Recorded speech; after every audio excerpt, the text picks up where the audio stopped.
2-1. All right, what's up? We're back. Morse Code Podcast. We're all here. We got a good one for you today. We are joined by the Causeway Street Podcast. We got all the boys with us. We got Josue, Sean, and Joel. How are you, fellas? What's good? What's up? Good, we're good. What The invite, guys. Of course, man. Yeah, we thanks are for coming doing on. this right smack dab in the middle of a global pandemic. So we're on Zoom, and we're going to see how this shit goes. So real quick, I'm going to preface here. If you guys aren't, following Cause Street, if you aren't, a part of this podcast right now, I would highly recommend you follow these dudes. Check it out. All things Celtics, all things hoops, pretty much all things everything else. I'll try to keep this somewhat organized. Kick it over to you guys.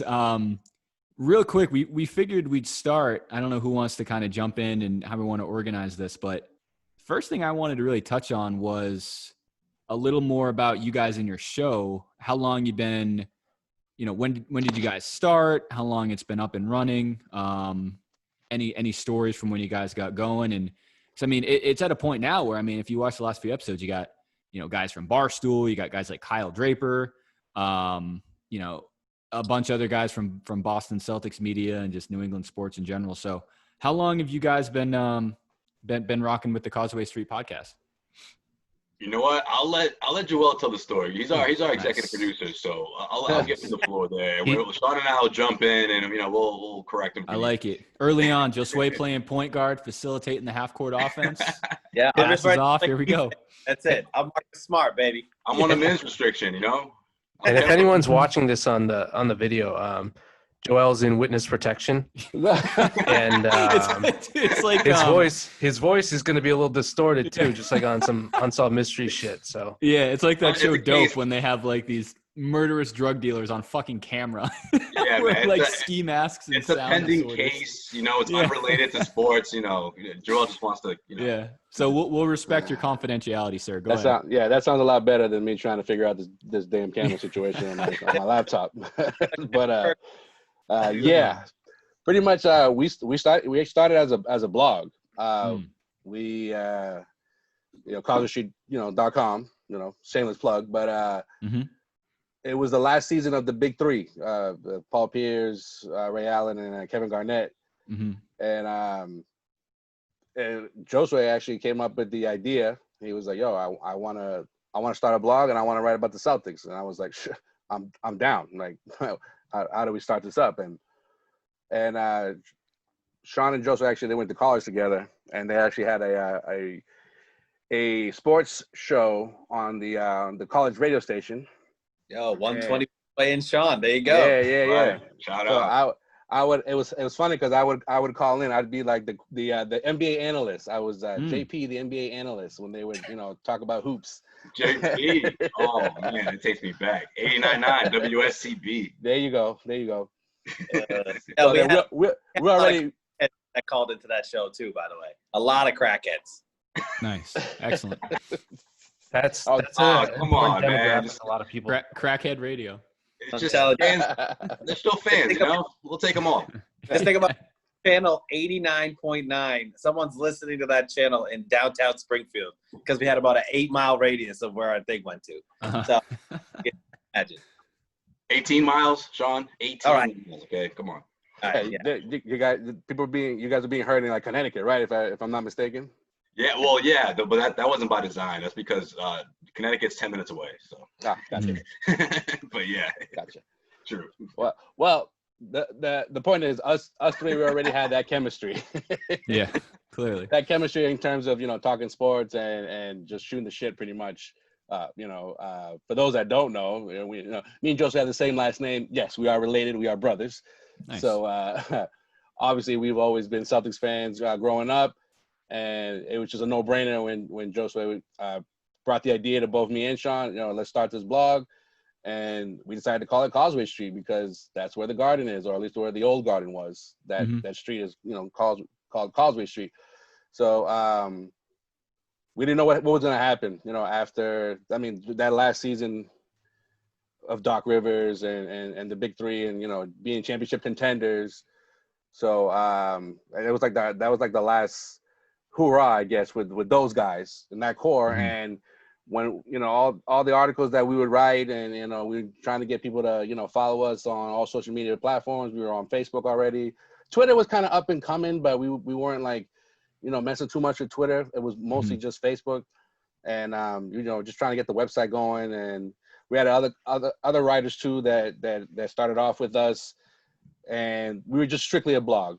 It wasn't until the end of the Brad Stevens first year in Boston when we decided we should have people hear what we have to say, not just not just people reading what we have to like not just the writing aspect of what we know, but we wanted people to just hear what we have to say when like I said, when we shoot the shit and just uncensored and just talk about not just the Celtics but the NBA, because that first year Brad Stevens, obviously the Celtics didn't make the playoffs. It was one of those things where we're like, okay, the team is rebuilding, so we can just kind of branch out into the NBA and into other topics. But it was it was focused around the Celtics. But little did we know the next year or two how the 200 trades that Danny Ainge pulled off would lead to great content as Brad Stevens' tenure continued, and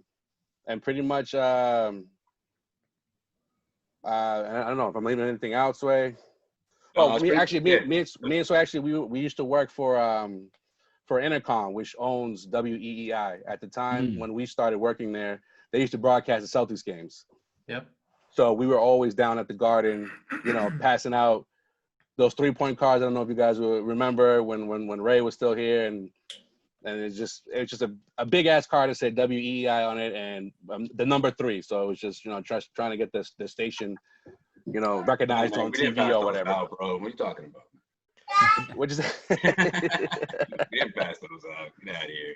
wait, so how long you guys been in cahoots with Cornbread Maxwell? Because I know Josue. Well, actually, yeah, that's funny that you brought that up, because we used to do a lot of events with him, like promotional events with Cornbread. So I've always had a somewhat a relationship, but Josue's that took off even further, obviously, over the years. But yeah, once the podcast got started, Josue actually became a writer for WEI.com covering the Celtics. So he'd have access to, he had a media pass pretty much, and so he'd get these exclusive quotes and video of players and coaches, and we obviously we took advantage of it, and with not just the writing but also with the podcast. So it's grown from there. And it's definitely grown too, because the funniest part of where we started, we started to record. Talking about studios, Joel had a somehow access still to Connecticut School of Broadcasting. Oh yeah, I'm a CSB. I'm a CSB alum. Which one are you talking about? We had a few studios. Yeah, we had a CSB alum. I'm an alum, so I had access to a studio. But before that, though, we were at a studio in Woburn or Waltham. The worst place. Yeah, Woburn, I think it was.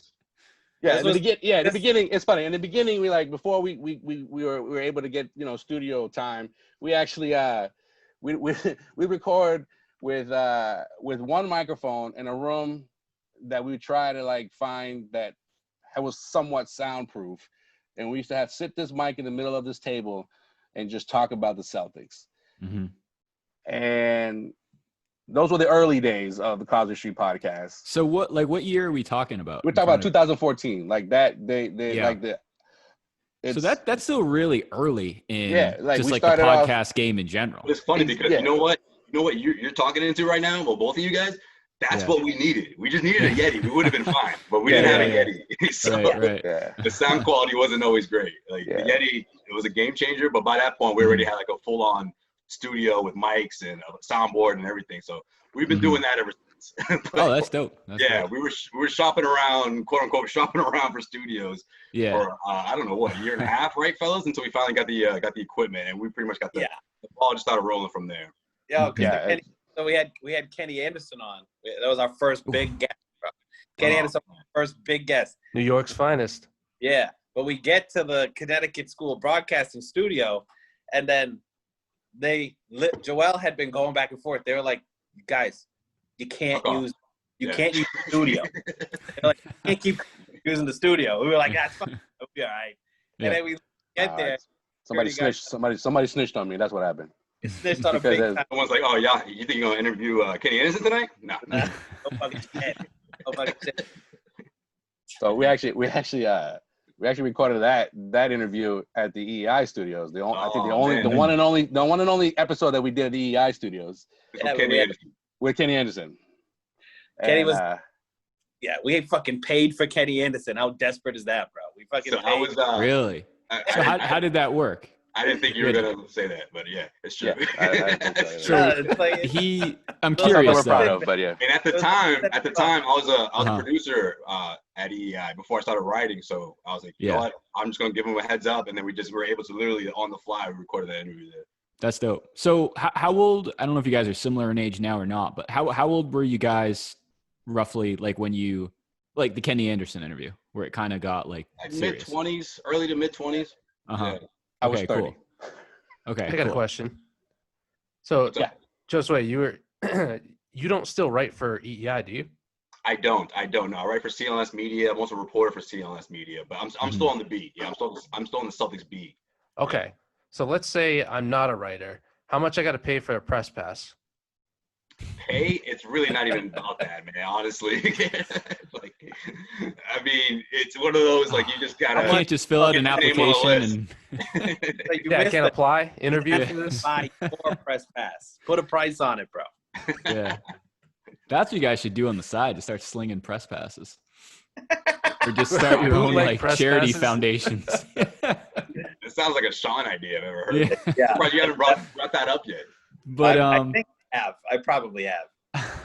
I'm glad you brought up your first interview with Kenny, which is a pretty dope first interview, especially for a Celtics fan. Because I feel like Kenny Anderson's right on the fringe of you know what I mean? If he's a local Celtics guy or if he's a bigger name NBA guy. Obviously, Celtics Nation, I fucking love Kenny Anderson. Mm-hmm. That's who I consider the original big three: Pierce, Antoine, and Kenny Anderson. Nice. But I mean, since now, obviously that was 6-7 years ago by now. You guys have recurring guests. Correct me if I'm wrong. Do you guys most shows have a guest, or is it kind of mostly you three and then guests sporadically, or how do you try to set up it's mostly your schedule? Guests sporadically. With the season coming back up and everyone getting excited again, we have guests more often in season. Right. Right. That makes sense. This year it's been so funky because it's summertime. We're in off season mode, and it's the complete opposite. Shit. Yeah. But exactly. But yeah, we got recurring guests, and we have fun. That's always that's the goal at the end of the day. We came into this thing thinking about being 3 guys talking Celtics, sports, NBA, and maybe not trying to get too X's and O's or analytical, but more of an entertainment / informative conversation with 3 guys. It feels like you're 100%. Just hanging out with us 3, as opposed to feeling like you're on, we're on stage and you're watching 3 quote unquote experts. Totally. And from there, I think that resonates with our guests. When we have interviews with different people, you're seeing that side of them more laid back, as opposed to what you would see, if they're on ESPN with a microphone in their hand.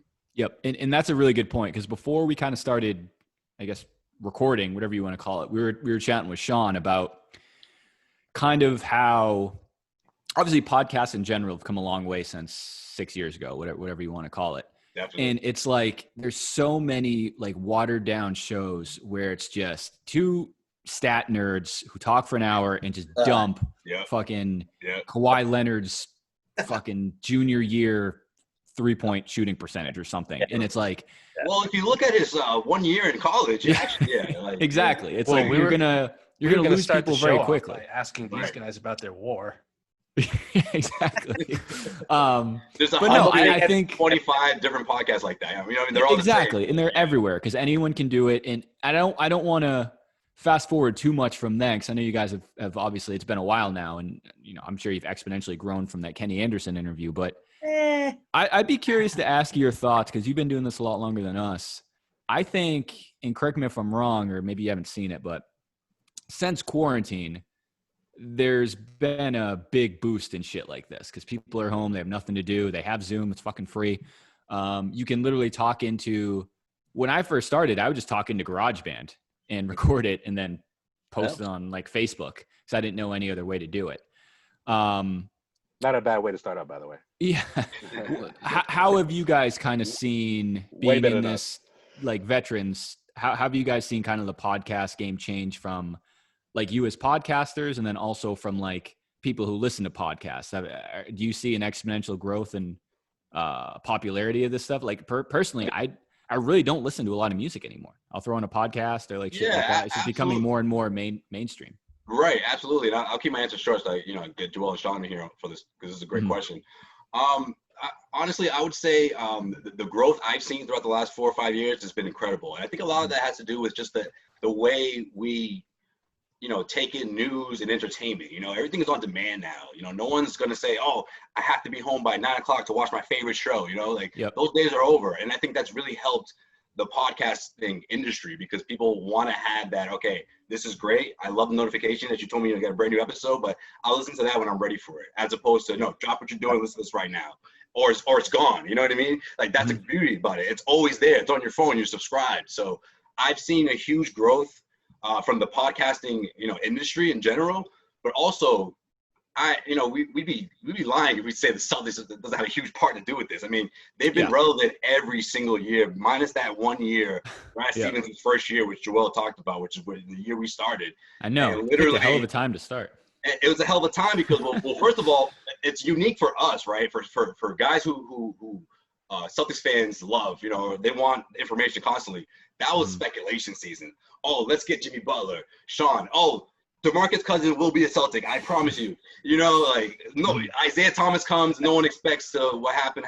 Obviously we all know what happened there, and the listeners and the following that came with it just helped us big time. And it's sort of just those guys have sort of latched on. And we built that audience, and they haven't left us. And honestly, we can't say thank you enough. And we try to remind our listeners over and over again how much we really do appreciate them. Yeah, that's dope. That's huge. Let me ask you this. What do you find, you've obviously grown your podcast as well. What do you think are some of the better things you've done to help grow it? Is it guests? Is it getting friends to share it? Is it just that consistency of, hey, we told you we're going to put out 1 episode a week. We're putting out 1 episode a week. What have you guys seen to help you as far as growth goes? I mean, I think content is obviously number one, right? You got to have something for people to listen to. It's got to be consistent. For sure, yeah. And you know what? So there's consistency, and then there's also, you got to have your social media presence, right? Like, that needs to be consistent too. Because if you're just podcasting and then Joel's like the god of fucking Causeway Street Twitter and Instagram. He's on it all day, every day, promoting our stuff. And I took a while to build. Yeah, that's true. Yeah, took a while to build. Yeah, man. But yeah, I think consistency, because even when we miss a week, stuff happens. We miss a week. At this point, it's different. I mean, at this point, you've built a brand where it's okay. Yeah, I'm sure there were times back when you see like 70 people heard the first, first, second episode, you're like, it's to keep that motivation is tough. That's true. Now it's easier. Yeah. Good point. That's actually a good point. So real quick on that same note, I mean, what was it like? What were your initial goals when you guys started this thing? Like you said, it was just for fun. But I mean, after after a year or two, when you got some real traction, like what were you guys what was the mindset like? When we got big traction, I think we were doing almost like we're doing like episode almost every 5 days or so. Like, we were just so pumped up. Like, whether it's a road trip or some 4-game homestand, let's break it down, or a huge matchup between the Celtics and the Lakers or whatever the case may be. And I think we just tried to kind of hone in on our chemistry. And I honestly say it's always been there, especially in the beginning because of our history, and we've known each other for so long.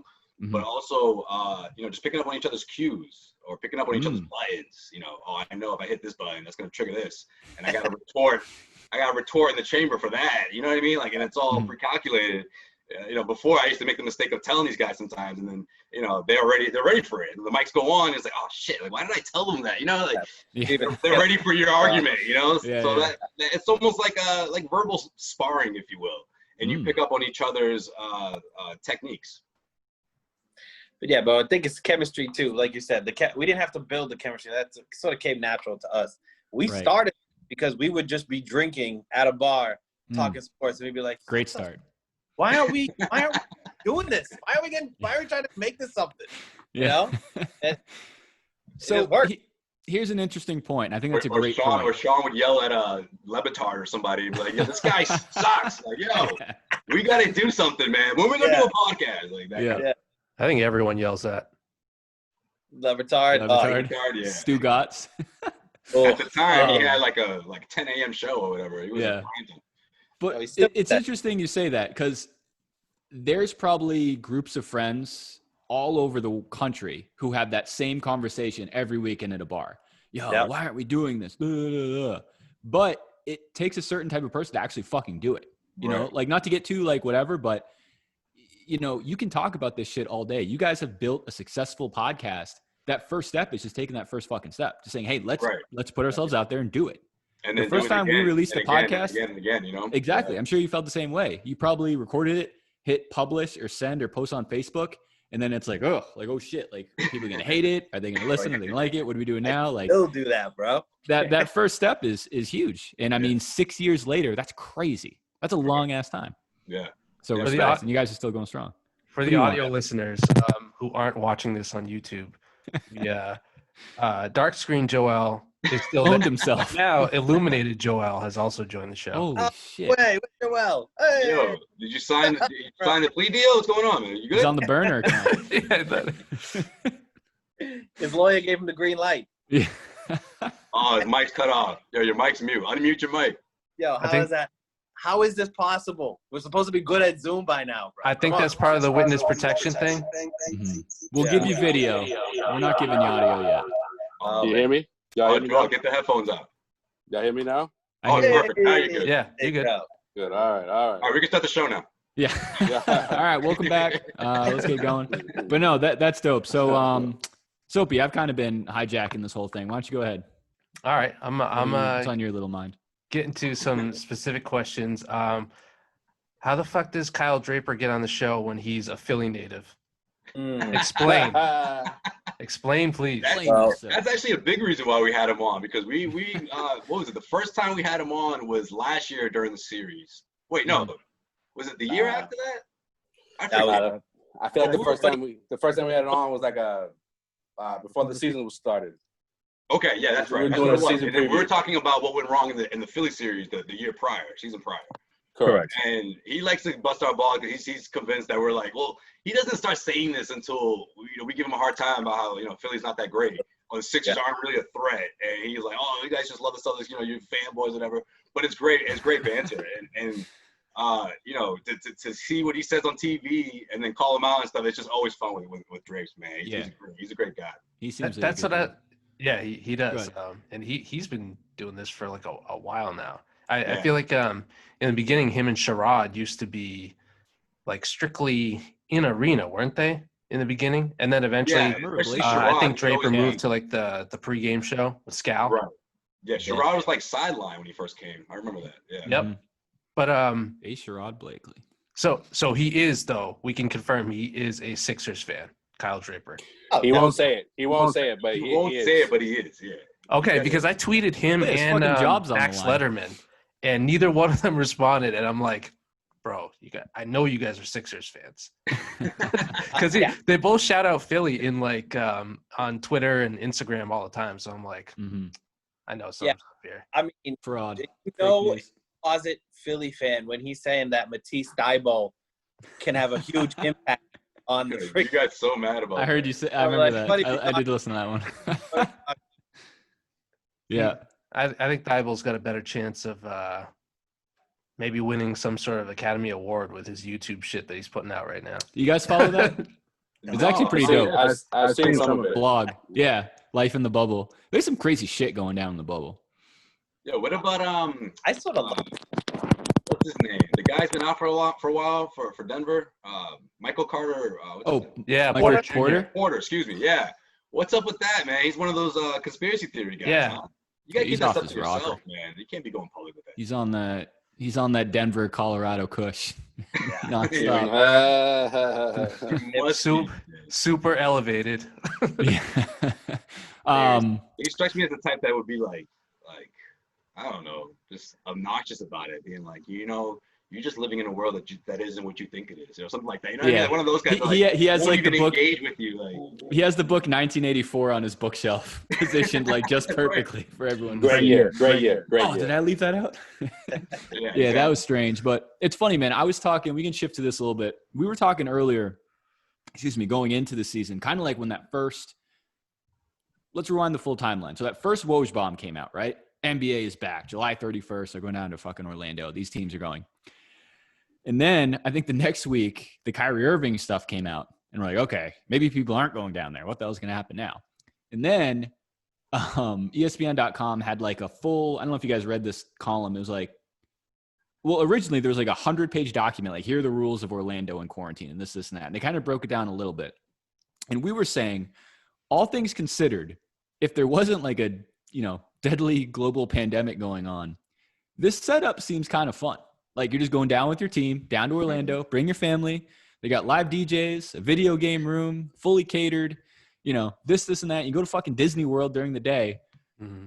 And then that first video, or that first photo of the guy's food, I forget who it was. There's someone on the Pacers, I think, or the Pelicans or something. Oh, yeah. And then it's like, okay, this is what the bubble's going to be like. This is going to be a lot of fun. What were your bubble? That was bullshit. That built yet and shit. I'm guessing it's like a luxury palace now down there, bro. I'll say this. I think LeBron James's hotel room and I don't know, Sami Ojeley's hotel room are quite different. Yeah, I would. Yeah, that's a good way to put it. Yeah. LeBron James both living a different experience. Yeah, but I remember Rondo was one of the first ones. Yep. Yeah, to be like, oh, what is this? Like, this is what the NBA, is accommodating for us. What that is. And then he broke his wrist. I'm like, good. I'm the biggest Rondo fan there is. I'm like, that's karma. Karma bit you in the ass. No, shit. That's Rondo saying, if this was like 8 years ago, I'd have a better room right now. Come on, man. I know I come off the bench now, but come on. I'm Jean Rondo. Yeah, I'm exactly. You know who I am? I'm a champ. Exactly. You know who I am? Seen this? Just flashes his ring up there. Right, exactly. Like, do I need to get my friend and former colleague Kevin Garnett on the phone? I was gonna say he just shows them like his phone wallpaper. It's him with his arm around Garnett. You didn't know I was part of the Big Four in 2008? That everyone knows so famously. Enjoy your Econo Lodge room, okay, buddy? Yeah. But let's do that. I mean, I'd be remiss not to talk some Celtics. We have 3 Celtic experts on the show. You probably get this question asked 100 times a day, but we're recording this on Thursday. So tomorrow, Friday, this thing officially kicks off. I don't know who wants to start. What are your guys' expectations for this Celtics team? Do you think they have a legitimate run? Where do you see this thing playing out? I'll start first. I'll make it quick too. I think absolutely. I think because of Jason Tatum and because of the different weapons, I mean, offensively, there's no concern, at least in my opinion. Yeah. Obviously, there's the Kemba aspect to it, but as a whole, no other team has 3 20-plus point scorers. A lot of other teams struggle to get that kind of production from up top. The bench is a different story, but I do think the Celtics do have a chance. I mean, this format, and when you combine Kemba's health, it's just a lot of question marks to say, they're concrete favorites, one of my favorites.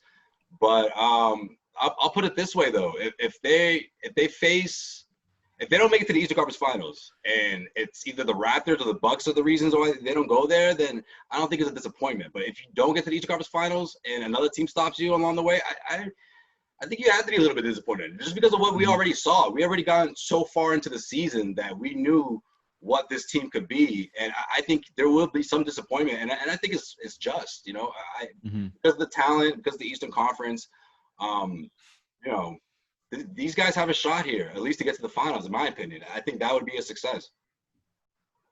Yeah, just to piggyback on what Sway said, in terms of like if everybody's healthy, like there should be no reason why they shouldn't at least get to the Eastern Conference Finals. Yeah, but I agree. You have this kind of looming thing right now with Kemba Walker. I know they're taking it. They're they're like not saying not saying much. They're just like, no, he's fine. But the fact that they're really, really been careful with him kind of concerns me a little bit. Like I wasn't that concerned until they went to Orlando. Like when they were, they got together in Boston 2 weeks or whatever it was before they headed to Orlando, and everyone was working out. Like, I think it was like only like 3 or 4 individually could go and have their own workouts and stuff like that. But then when they had their little mini training camp before heading to Orlando, and you heard nothing but good things. And then once you get to Orlando, and it's just like, oh, that's right, Kemba Walker says he's suffering like from pain after 4 months off, and you're like, wait, what? Yeah. Okay. So, I mean, he did get a formal minutes restriction, right? Like that's public. Brad said he's going to put him on a minutes restriction. Stevens already said that to start off the seeding games, he's going to be on a minutes restriction, and the first game against the Bucks, he's not playing any more than 20 minutes. So I mean, that concerns me a little bit. I understand, the seeding games aren't. I don't know. I guess for lack of a better word, it's not a huge thing you got to worry about. Yeah, I think the Celtics they're gonna still be the 3rd seed, but I just want to be sure that Kemba is gonna be as close to Kemba as possible. So let's say worst case scenario, Kemba's like out. Is that a death sentence, or what do you guys think? I don't want to say it's a death sentence. Carson Edwards. We're good. We got Carson Edwards. We're right in. You guys are forgetting about the positionless Vincent Poirier, too. Oh, that's right. Delicious, yes. Good old. You can tell these guys listen to us. No, that's a good point. I think I would even go a step further. I think a loss to anyone besides Milwaukee would be a disappointment. Pacers don't scare me. Philly doesn't scare me. Toronto doesn't scare me, even though they probably should. They've just been that sneaky team who. Yeah, why is that? Explain why. I'll tell you, bro. They don't scare me either. I've been saying that for 5 or 6 years, but every fucking year they're the 1 or 2 seed. Yeah, no, real quick. But LeBron's gone. LeBron was their kryptonite. Every year, though. Then they got Kawhi. Every year, every analyst or every Celtics analyst or every person, anyone that talked about the Celtics would always say, let's avoid Toronto. Let's avoid Toronto every year. Yeah. And like you said, they're always the 1 or the 2 seed, but no one's talking about Toronto. And I think, I know, and Toronto, they were in Florida 2 weeks before everyone else was. So they've been together for like over a month, like a month and a half, almost 2 months now. Yeah. I wonder if they were pissed that they had to leave Canada to come to the United States to play this thing. They should have been like, you sure you guys don't want to just come here? It's pretty nice up here. They're going to take their anger out on the rest of the NBA. Yeah, I that's actually not a bad point. I could see them going on, this is kind of a cliche, but going on like a revenge tour. Like, you guys were a one and done with Kawhi. You show us you can do it on your own. Pascal Siakam's nice. Lowry, I don't know. But no, I think Milwaukee is just – and I don't even think Milwaukee's loaded. I just think Giannis is just so fucking – good, for lack of a more precise term. It's just a tough out. All right, what else is around him? Dan coming in with the hot takes. Scorching hot take. I think Giannis is a good basketball player. Yeah, honestly, yeah. Write it down. Quote me on that one. No, but you say that, and I know exactly what you're talking about. It's like the LeBron-like formula, right? We've seen it so many times, right? Where you surround it with shooters and you just let them go, and that's exactly what's been going on in Milwaukee. All these bench guys popping up as top bench guys, and you're looking at Bledsoe being like, wait, I thought you guys needed this guy to be like your guy? Your guys, and they've been able to they've led the East, with Bledsoe playing mediocre. You don't even know what you're gonna get from Bledsoe. Middleton is another story. Middleton is more can you keep this going in the postseason? That's the sort of Middleton. They were on pace for 70 wins. If the season was extrapolated to 82 games, they were on pace for 70. The quietest ride to 70 wins you'd ever see. Yeah. How hard? They were stomping people out. Like it was. How hard of a take do you guys think this is? That I think that Giannis and James Harden are the least entertaining superstars in the league. To watch? Most frustrating to watch as an opponent. I'm with you on Harden. I don't know, man. Yeah. I don't know. Maybe because I seen him live a lot, and I'm just like, man, it's crazy. But I'm with you with Harden, though. I'm with you. He's a little frustrating. The thing with Harden is, he's so talented, And, you know, Sway will attest to this. I have this thing with lefties that, like, they're so hard to guard, but yet the refs always bail him out. And that shit just pisses me off. Like, he knows how to, like, he knows how to, like, just fake out the refs, or just, it's part of his skill set. Like, it's part of his game plan, which is crazy. Like, you don't, like, don't bail him out. Like, he can score at will anytime he wants to, get to the rim anytime he wants to, shoot over mostly anybody he wants to, but yet for some reason the refs always buy what he's selling. And I think that's why people hated on Braun so much early in his career, especially as like Boston fans. I hated that he would go in and like a touch foul, he'd like slam his head back like he just got whiplash or something. Right. But yeah, every time Harden goes to the basket, he holds the ball out like this, base, and then he lets it. Yeah.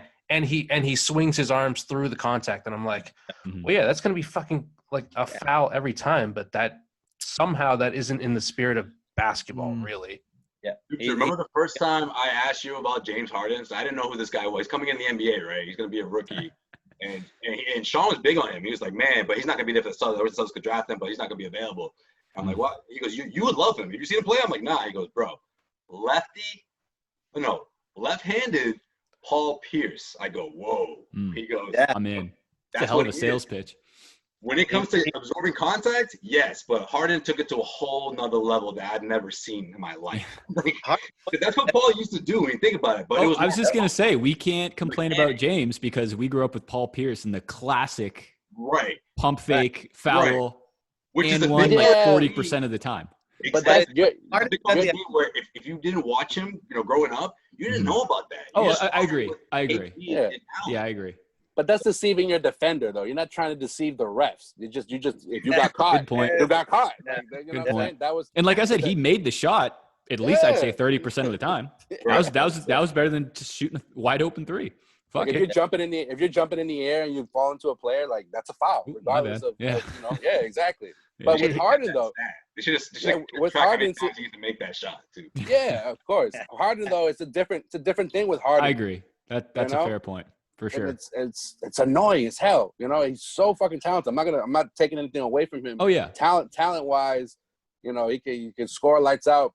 I don't know if he's like in the conversation for the best scorer of all time. I mean, with a little bit, you know, a couple more seasons, maybe you can kind of throw him in that conversation. But as of right now, like until he can win in the playoffs, like, you know, I'm just like everybody else when it comes to being a casual like Harden fan. Yeah, I still think, and Harden may never admit this, but I still think he's riding that crutch of Chris Paul going out in the whenever that Western Conference Finals game was. Because any Rocket stan or Harden fan or whatever, if Chris Paul wasn't hurt, we would have won the fucking championship that year. It's like, I don't remember the actual stat, but were they 0 for something from three? Was it in like the 40s? 28 straight. 0 for 27 in one quarter. Yeah. 28. It's abysmal. Yeah, That's but like, everyone talk about that, but they don't talk about the game before that. Like, they should have closed that thing out. Good point. You're right. Good point. Yes. That was a great series. Golden State won 2 in a row, right? Right. And I series. So, good point. And around that time, Sean was having a baby. So it was Joel. My goodness. Joel and I were doing the podcast. And I remember telling Joel, I'm like, yo, call me crazy, but I think the Rockets have a shot here. And then before I said that, or after I said that, they went ahead, but then they blew it. Game 6 and 7, they blew it. Yeah. And classic Harden fashion. You know what I'm saying? Like, he just always just comes up empty when he's supposed to shine brightest.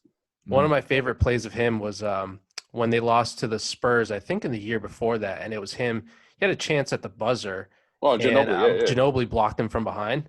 I was like, hell yeah. I'm not a Harden fan. I'm not a Harden fan at all. And I think part of it is also the benefit of the doubt that the refs give him, and another reason for the Giannis thing that I said, on like their Euro steps or Harden's like sidestep threes. I feel like those guys really get that third step that it's like, man, I mean, if they're already that good, why do they need extra rules bent in their favor? Right. Mm-hmm. But that's, you know, it's just a matter of opinion. If either one was on the Celtics, I'd be like, fuck yeah, I love Harden. This guy's the shit. Yeah. Okay. You guys don't understand Harden, man. That's just the way he goes about his business. Like, we would have been saying all kind of excuses. Yeah. So it's funny you guys mentioned like the LeBron thing in the East too. We've talked about this on our show a number of times, and it's nice to have like 3 Celtics fans who I know can relate to this from the same era. But we've talked about a few times how basically just like the perils and the depression of growing up with LeBron in the East. And it's like whatever that stretch was, 8 or 9 straight finals. And we've talked about different occasions, but no matter what the scenario was, it was just 100% inedible. This guy's going to the finals, no matter how bad those Cavs rosters were, like the second round of the Cavs. And I mean, the Heat was a good team, so that's what it is. But we always talk about specifically, this might've been the year you guys talked about starting, the year they lost to the Heat in the Eastern Conference Finals when they would have played the Thunder. It was actually the season after that. Okay. When Ray left. Okay. But that year, I remember it was we were up, 3-2? Yeah. 3-2. Yeah, 3-2. man. At the Garden, game 6. I got my shit ready to go. KG jersey. And Bron just dumped his fucking nuts all over the Celtics in that game 6. And it's like, that's it. It's inevitable. And then we fast forward, I think it was 2018 or 2017 when we were up 2-0. We won the first 2 games. And it's like, all right. Yeah. And I was like, I've seen this movie before. I know how this ends. No matter what happens, LeBron is going to go to the finals. And then it just all fell to shit. And it's like, then he leaves and fucking Kawhi comes out. And then Kawhi goes out and Giannis elevates. And it's just like, because I think someone like Tatum he's not on that same level, obviously, but he's getting there. I think he's young enough and talented enough to get it's trending that way. Excellent point. And if Giannis heads out west, it's like, we've got to capitalize like one of these years. If it's not this year, bro, and Giannis leaves, we've got to capitalize. But funny you just bring this up because Giannis hasn't done anything in the playoffs. Yeah, true. Right? You want to talk about Harden not doing anything in the playoffs? Giannis hasn't done anything in the playoffs yet either. Mm-hmm. And except getting knocked out by the Celtics 2 years ago. Yeah. Well, yeah, and he beat the Celtics last year, but that was more Kyrie than anything. But Giannis hasn't beat anybody. Yeah. So I agree. Tatum has beaten more people in the playoffs. I feel like this Tatum and Brown crew, they have more postseason experience. I'm just saying. Yeah, I'm with you, bro. I'm ready for that series. Tatum was 1 quarter away from going to the NBA Finals and knocking out LeBron. I mean, meanwhile, he was like 6 minutes away from making to the finals after that dunk, and the Celtics are down by 2, and he doesn't touch the ball for the rest of the quarter. Like, what the hell happened? I'm still not over that, by the way. Another hot take. I would have given him the ball more in that final 6 minutes. But that's just it, though. He's a rookie, and he's not. That's true. He's a rookie, and he's not. Not that he's much vocal now, but he's not like someone that's gonna be like, "Hey, give me the ball." Like that was Brad Stevens. That was on Brad Stevens to be like, feed Tatum the fucking ball and get out of his way. He didn't do that. The rookie and the vet. Exactly. Shout out Drake. But yeah, let's transition a little bit because I want to respect your guys' time and I want to touch on some other things. So it sounds like we're all in the same boat. I think Celtics have some big expectations going into this thing. Eastern Conference Finals or less would be certainly a disappointment. But let's move on to this. So a couple things. Shift away from basketball a little bit. So I was listening to your last couple episodes. I don't know if it was the last one with Greeny or before. I don't know how it got brought up. You guys are talking about the latest Versuz battle with Snoop Dogg and DMX. Let me ask you this. Last episode, yeah. I think there's another one coming out soon. I think it's Rick Ross and 2 Chainz. What is your guys? I don't know who wants to jump in here. Yo, what you mean? All right, yo, Dutra, we're getting together for that one. I don't know about that one. Did you guys not know about that one? No, I didn't know about that. That'll be dope. I think that'll be a good one. No. Let's all watch it together on Zoom. Yeah, right. Let's just go. Let's do our own verses. We'll just play different snippets from our podcast and just go after each other. So your dream versus matchup right now. If you were the producer of whatever the fuck that channel is, you get any 2 guys in the same room. What would you like to do? Oh man, I was saying the other day. Dead or alive? Nas is a must. I was assuming alive, but catalog, man. If you have the biology to resurrect someone dead and bring him back, I'll watch it. Fuck it. I mean, it's the DJ that picked the tracks, right? Because that's a good 20 point. Tracks. I'll 20 say tracks. This. I've never seen one, so I honestly have no idea how they even work. Did these guys just play cool. Like I play a song and the other guy plays a song? It's not like a rap battle, right? No. You play a song and they play a song. You can. It's like they're way too old for that. You want to, but you don't have to. Gotcha. Yeah, pretty much. So yeah, I'm going. Go Nas. ahead, Josue. I'm gonna say Nas and I guess Nas and Eminem. That'd be a good one. Like Nas and Jay-Z is too predictable. I agree. Yeah. That's too cliche. Yeah. I think that's a good one because I think both of them have a great body of work, and I think this is key with Versuz, and I talked about this on the podcast. I don't know if you remember, but features. Yes. You know? They both have some really good features, Nas and Eminem, and not just commercial ones. Like they've hopped on other people's albums, and just guest verses are very underrated, I think, in these verses, these showdowns. So for sure, I'm gonna go with that. Nas and Eminem.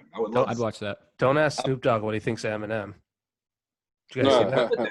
I saw that on the Breakfast Club. Yeah, I don't know. He doesn't like him? He said he's not in his top 10. Snoop Dogg said Eminem is not in his top 10 when they, had a pretty good run together in the beginning of Eminem's career. That's true. They're both on like Chronic and Shady and not Shady, but they were both like Dre's two closest. Yeah, through Dre. That's all like the trio. They're certainly mutual friends. No, mutual cool. colleagues. Like, Snoop's whole thing was just like about the pioneers and stuff, and it was just like, yeah, I get that, but I think Eminem he's a better rapper than the Pioneer. Some of them, at least, like I don't know. Oh yeah. Who were some of the guys he named? I mean, Snoop. What is he named? Rakim, like Cali. That's probably it. Yeah, Who? like 5 Cali rappers, including obviously. And then before you knew it, when you would add on the people that you want to add, you're out of the 10 at that point. At least for me, my strong 5 is whatever order you guys want. MJ, Nas, Pac, and Big. Mine would go Reggie, Jay-Z, Tupac, and Biggie. Andre from Outkast. Then you. Nas, and then me. Yeah. Then you. Yeah. That's what's up. That's a good one. That's a unique take. Yep, for sure, 100%. That would be a song to put in the battle, man. I think. Speaking of Outkast, gotta put Outkast in one of these versus battles, man. Ooh, that'd be dope. That'd be a good one. Yeah. I'm even thinking if Phife was still alive, man, Outkast versus Tribe, just a little group going back and forth, that would be a sick versus battle. I don't think that follows the quarantine rules there, Sean.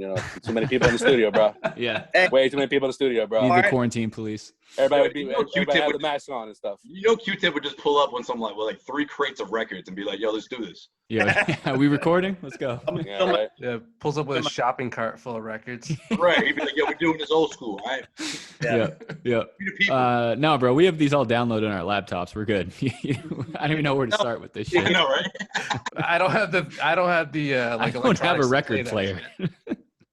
We have everything you've ever recorded in this computer. Yeah, I just pay like $9.99 a month on Spotify. I have it all. We're good. We can just plug my aux cord in and go. I mean, I got like a couple of rappers in mind, go ahead, but Joe. like I don't know if they would. I don't know how they would battle. I was thinking, I mean, minus all the stuff that's been going on in the news with this guy, Kanye. I'm thinking Kanye, Nas. I don't know, Kanye. Catalog too, yeah. Kanye, Q-Tip. I don't know, Kanye, Most Def. I don't know, something in that vicinity.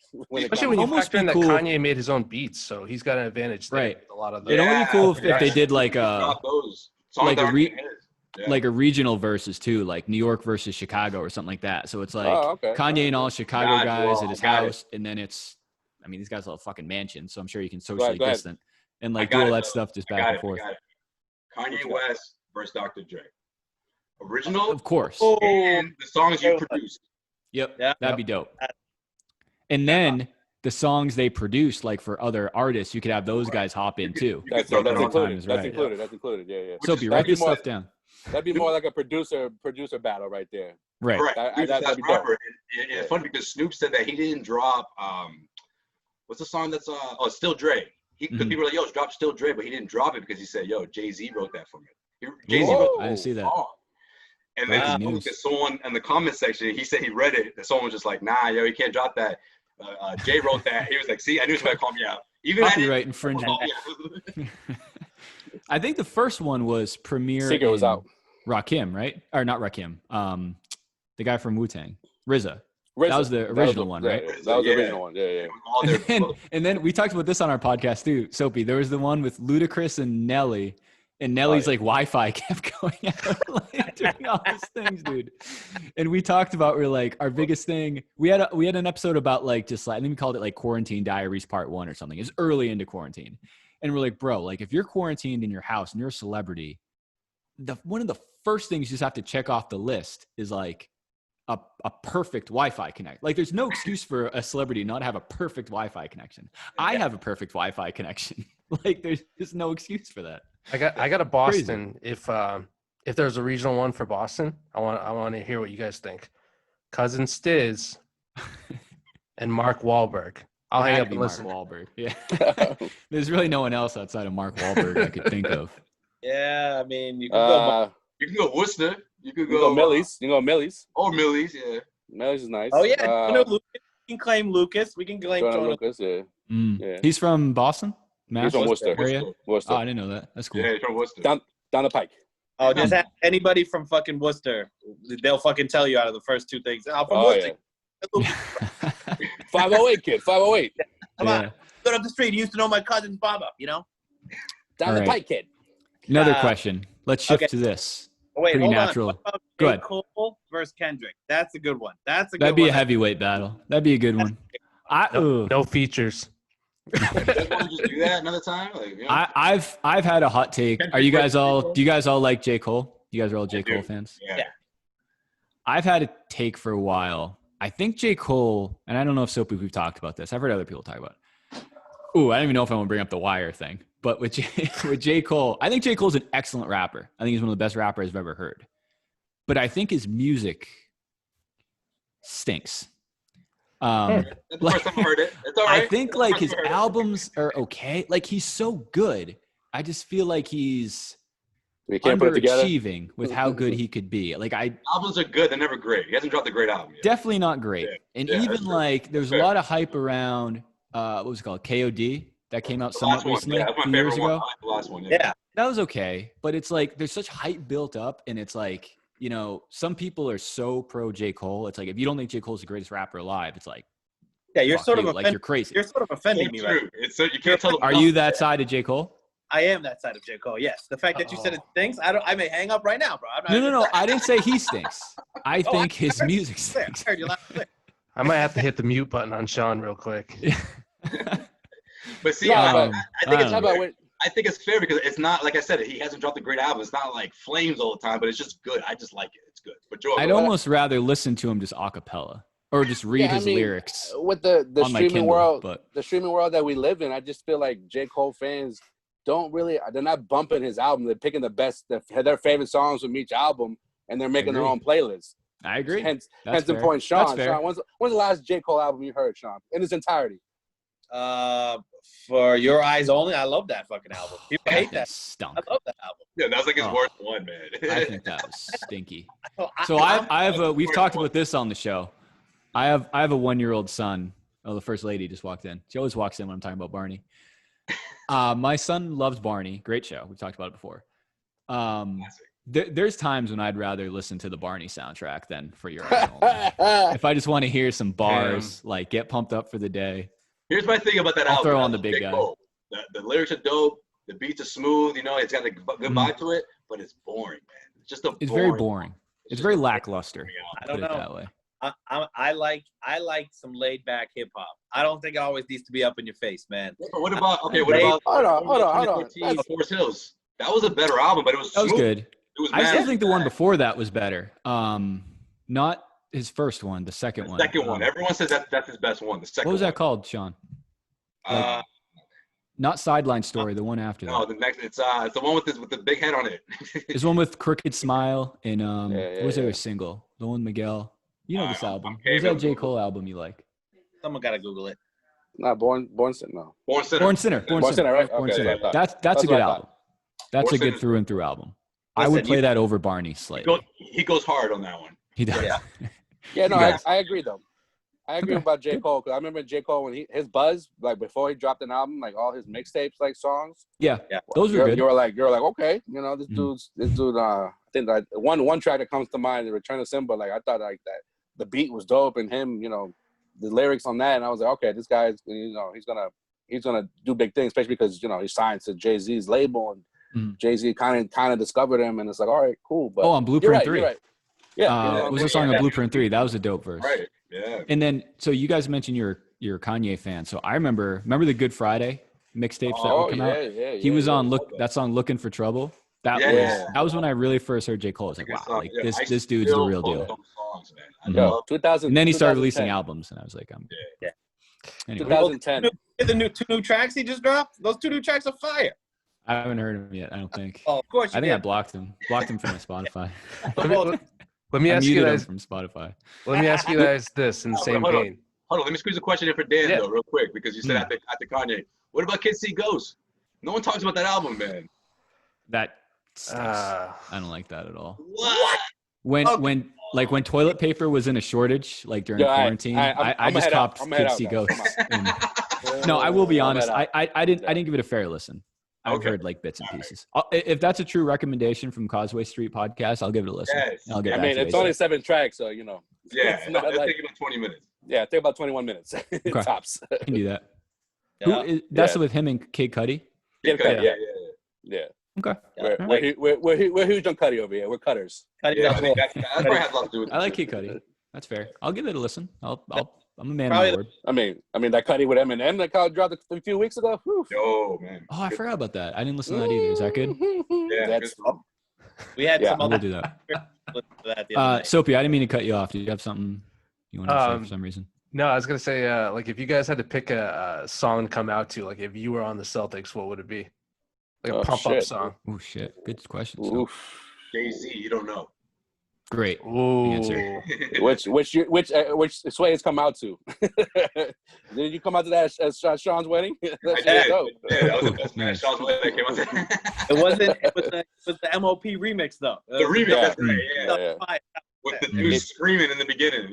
Yeah. Even better. Did you guys, since you guys are local, did you guys either go? Me and Sopee have been to a couple of concerts together. Did you go to the Jay-Z 444 concert? We did. Yeah. All 3 of us. We were there too. Yeah. Oh, shit. That's dope. And then Life of Pablo we went to as well. I was there too. Yes. No shit. That was a dope show.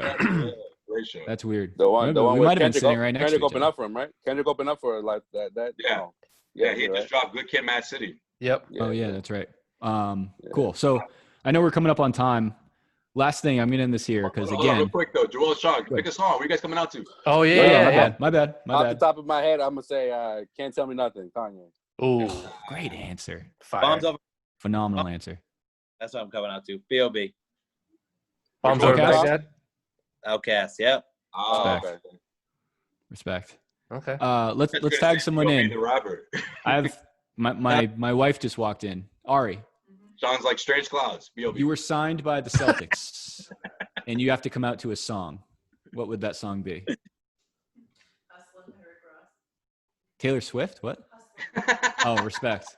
Hustlin' by Rick Ross. Cliche, but respect. I thought she said that Jay-Z verse. He came back after that verse. So yes. Jay-Z and that Jeezy. would everyone would just stand up as soon as that beat dropped. That's a good one. Yeah. Ooh, or the Kanye verse and put on. That's respect too. Yeah. I got one that's easy. Gotta Have It by Kanye off From Watch the Throne? Yeah. That's a dope song too. Mm. What have they been? I remember a couple of years ago, maybe it was, I don't even, what do they come out to now? I don't even remember. The Celtics? Do they still do the team? They still do the team. Like it used to be the. For a while, they did AO Technology. You remember that? Yeah. I do remember that. They used to come out to Rock Boys for a little bit. And then the first year I covered them, they came out to Drake and Future. Big Rings. Yes. Ooh, Yeah. nice. I like that one. Yeah. Ever since then, it's usually a trap song. I don't even remember which one. Yeah, it was it was a Rick Ross song from Suicide Squad. A Purple Lamborghini. It was just the instrumental though. Good soundtrack, by the way.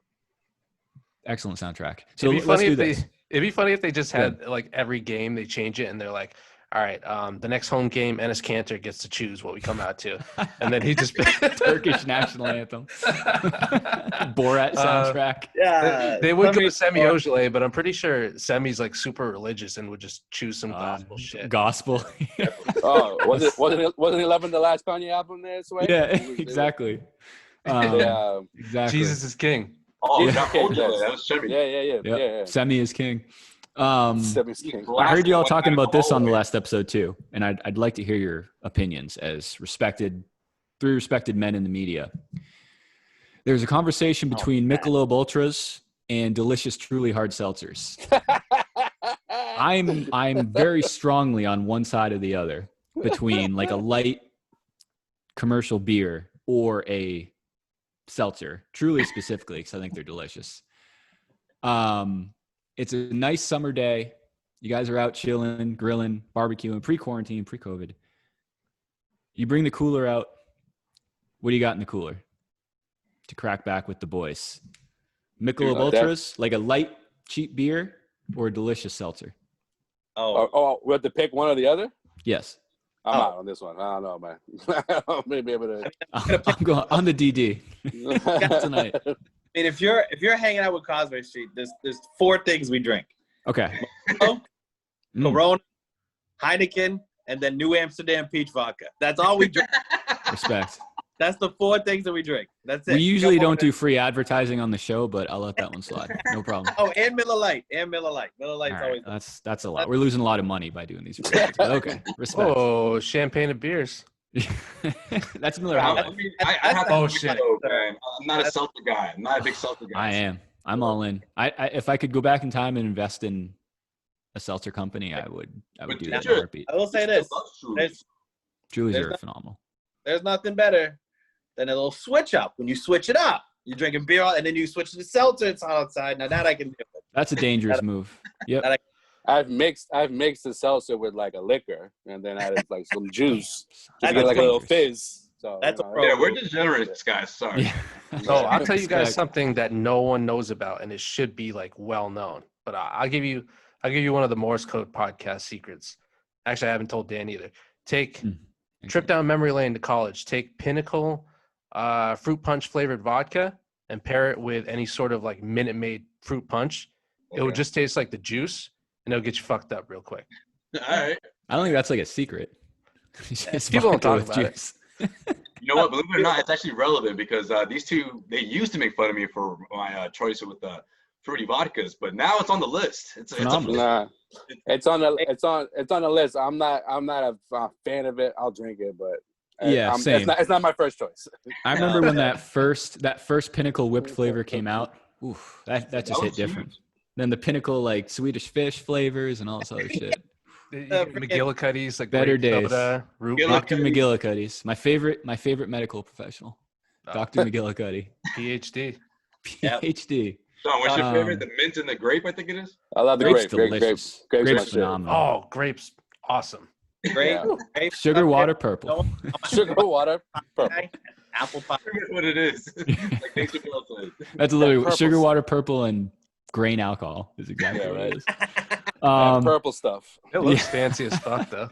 It does look fancy. Very classy. It really does, and you have to pour it into a flask. It's like $7.99. Yeah.